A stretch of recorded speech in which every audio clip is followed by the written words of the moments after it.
Solène, bonjour. On se connaît déjà, parce qu'on s'était déjà, vous êtes déjà passé sur SBS avec nous, à la fois à Melbourne et à Sydney. Mais là, aujourd'hui, on est à Paris avec une expo un petit peu spéciale de l'art aborigène pour les femmes, ou par les femmes plutôt. Expliquez-nous un petit peu tout ça. Oui, bonjour Christophe. C'est un grand plaisir d'être avec toi pour parler de cette exposition Nal Jarbo, Mother of Everything, mère de toute création. Donc une exposition qui vient d'une petite communauté tout au nord de la terre d'Arnhem occidentale, au nord de l'Australie. Donc c'est une exposition faite par les femmes, de femmes, avec les femmes. Je vais vous expliquer un petit peu plus. Donc, cette année, on avait voulu créer un concept un peu différent pour notre exposition parisienne annuelle. On travaille autour du thème des femmes. Et pour faire écho à la semaine NAIDOC, qui est une semaine nationale australienne où l'on célèbre en fait les aborigènes, le peuple aborigène, qui cette année est dédiée aux femmes. Et donc l'exposition que vous avez ici à Paris, au cœur de Paris, dans ce magnifique passage du Grand Cerf, au cœur de ce passage, sur 3 étages, vous pourrez voir des créations pluridisciplinaires de ces femmes artistes de Maningrida.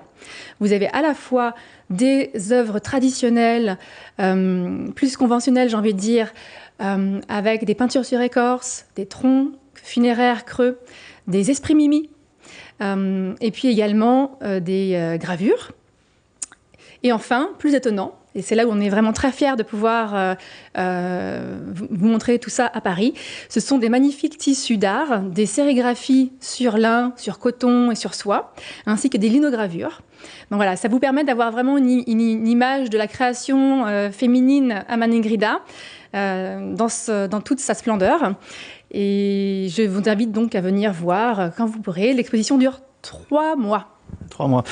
Maningrida, c'est où exactement? On parle de quoi comme région australienne? Alors Maningrida, c'est une petite communauté qui se trouve dans la terre d'Arnhem. La terre d'Arnhem est une région qui se trouve au nord de l'Australie, dans les territoires du Nord, à l'est de Darwin. Et Maningrida en particulier se trouve au cœur de cette terre. On dit qu'elle est en terre d'Arnhem occidentale, donc plus vers Darwin que vers la pointe est de Yirrkala.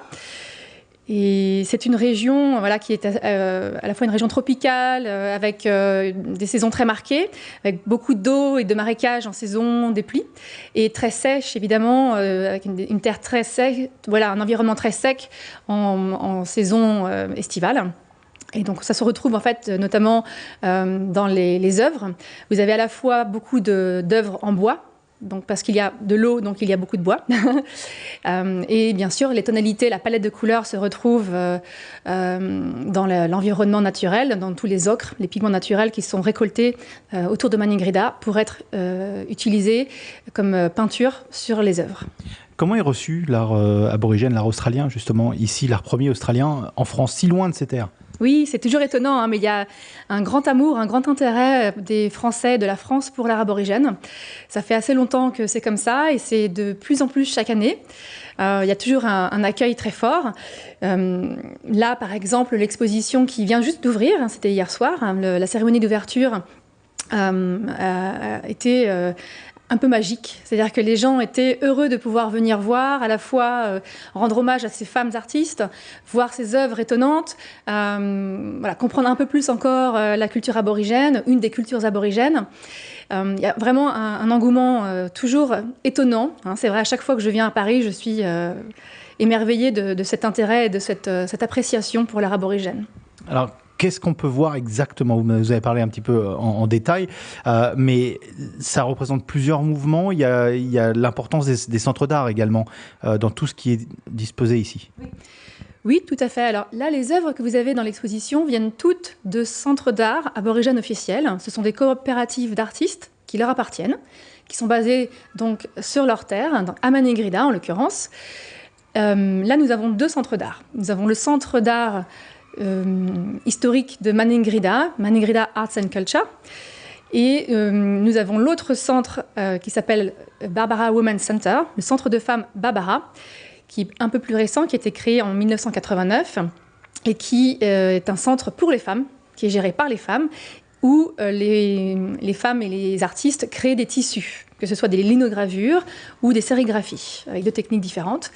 Et c'est quelque chose qui existe depuis 20 ans, et c'est seulement effectivement plutôt au cours des dernières années que ça a pris beaucoup d'ampleur et que ça a plus de succès, qu'on commence à les voir dans des expositions nationales, internationales, voilà, représentées dans des musées également. Donc ça fait plaisir à voir, parce que pour elles, c'est non seulement l'occasion toujours de transmettre et de partager leur culture, mais également de vivre. Hein, c'est un moyen de subsistance, et ce sont souvent les femmes à Maningrida qui ramènent l'argent à la maison grâce au tissu notamment, donc c'est très important. Et la réception, pour l'instant, enfin, il y a eu le vernissage hier, la réception du côté des communautés, elles doivent être plutôt contentes que leur art est à la fois si loin de chez elles, en Europe, et puis à Paris, qu'on peut aussi classifier comme une des capitales de la culture mondiale. Oui, tout à fait. Voilà, l'émotion pour moi est encore présente, parce que je vis leur émotion. C'était vraiment magique. Elles sont tellement contentes, elles sont tellement heureuses et tellement fières, voilà, d'être représentées à Paris. Moi, mon seul regret, c'est qu'elle n'ait pas pu venir. Nous avons malheureusement pas pu tenir le délai pour avoir une des subventions du gouvernement pour soutenir le projet d'exposition et les faire venir. On espère qu'on pourra le faire dans les années futures. Mais voilà, c'est la fête à Maningrida. Les artistes de Babara et de Maningrida, donc, qui sont ici représentés, sont en liesse. On le voit sur leurs médias sociaux, où elles se filment et elles font des photos, où elles disent « Bonjour Paris », où elles sont heureuses comme pas possible. C'est un peu les stars dans la communauté. Elles sont vraiment très très fières. On parle de femmes qui font ça maintenant depuis un certain nombre d'années. Elles sont très fortes, en fait. Hein. Elles sont très dignes, très sérieuses. Et elles ont beaucoup travaillé pour l'exposition. Elles ont réfléchi justement au concept à choisir pour cette exposition parisienne. Parce que pour elles, les enjeux sont très élevés. Voilà, c'est Paris. C'est l'occasion de toucher un public différent, de montrer pour la première fois leur tissu à Paris. Et d'avoir cette exposition dédiée à leur art, avec toute leur création pluridisciplinaire. Et elles ont donc choisi un des thèmes les plus importants pour elles, Nal Jarbo, qui est la mère de toute création, the mother of everything, qui est à la base de tout, en fait, pour les aborigènes, et notamment le peuple Kuninchku, dont elles font partie. C'est effectivement ce personnage ancestral mythique qui a tout créé, la terre, l'environnement, leur identité, leur culture, leur savoir, leur langue, et bien sûr leur faculté de créer de l'art. Donc voilà, c'est Nal Jarbo qui est à l'origine de tout ce que l'on peut voir ici, hein, dans toutes ses œuvres. Alors, ce qui est sympa, moi je le vois en tant que pseudo-touriste, mais c'est vrai que c'est un quartier déjà très sympa, aux alentours de Montorgueil, avec un passage très sympa, très français, et puis au cœur de ça, il y a de l'art ancestral aborigène. Oui, voilà, c'est pour créer ce choc culturel qu'on a choisi ce lieu, en partenariat avec New Angles, qui est notre mécène, notre sponsor pour le projet d'exposition. C'est un passage très charmant, magnifique, où effectivement on n'attend pas forcément de voir des créations qui viennent de l'autre bout du monde, aborigènes.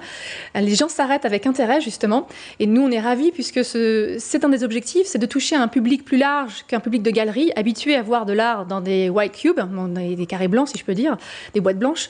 Donc là, on est content de toucher en fait plusieurs types de populations, des initiés, des non-initiés, des amateurs d'art, des non-amateurs d'art. Et c'est un vrai plaisir de créer des conversations et des échanges. Et d'ailleurs, ça me fait penser qu'à l'occasion du vernissage, on avait 3 marraines, 3 invités d'honneur, 3 femmes qui justement étaient venues montrer leur intérêt, leur soutien pour ces femmes de Maningrida, ces femmes artistes de Maningrida, et prononcer des discours en fait pour la cérémonie d'inauguration. Et c'était vraiment un moment merveilleux, pareil, d'échange, de célébration et pour aller plus loin en fait. C'est pas que de l'art, et c'est ça qui est très beau de manière générale dans l'art aborigène et dans des projets comme ça plus curatoriaux. Quand on essaie d'aller plus loin et de créer des connexions, des ponts entre différentes cultures, différents peuples. Donc là, c'était vraiment magique d'avoir les mots d'autres jeunes femmes qui représentaient d'autres causes, notamment beaucoup la cause de la femme, mais également une commissaire d'exposition indépendante spécialisée plutôt dans l'art africain, qui apportait un regard très intéressant sur l'exposition en faisant des parallèles. Et puis également une Australienne qui est venue à Paris pour prononcer quelques mots et parler justement de l'art textile des femmes de Maningrida, avec qui elle a été impliquée pendant plus de 15 ans. Donc c'était vraiment complet et très très fort.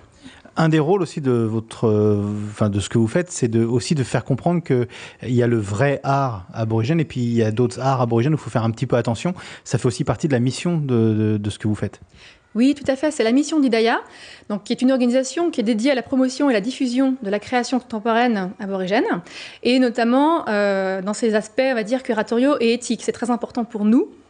Il s'agit en fait d'éduquer le public et de donner l'information nécessaire pour que les audiences puissent être à même de savoir ce qu'est l'art aborigène et comment également reconnaître de l'art aborigène vrai ou authentique, et même au-delà de cela, si possible, de l'art aborigène éthique. C'est-à-dire créé dans des bonnes conditions et des conditions de commerce justes et équitables pour toutes les parties, à commencer par les artistes, évidemment, qu'ils soient rémunérés et reconnus à leur juste valeur, et bien sûr que ce soit dans des conditions qui permettent la transmission culturelle également.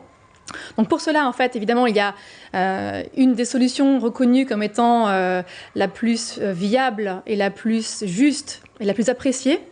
Ce sont les centres d'art aborigènes, les coopératives d'artistes qui leur appartiennent, qui sont gérés par des aborigènes locaux et qui permettent d'assurer l'organisation logistique de la création artistique, mais également l'authentification de toutes les œuvres avec des certificats d'authenticité faits par les centres d'art, et également la rémunération des artistes avec un système très carré et transparent qui assure effectivement que tout le système de prix soit éthique, voilà, et vérifiable. Et voilà, c'est effectivement très important pour nous. Merci Solène. Merci beaucoup Christophe.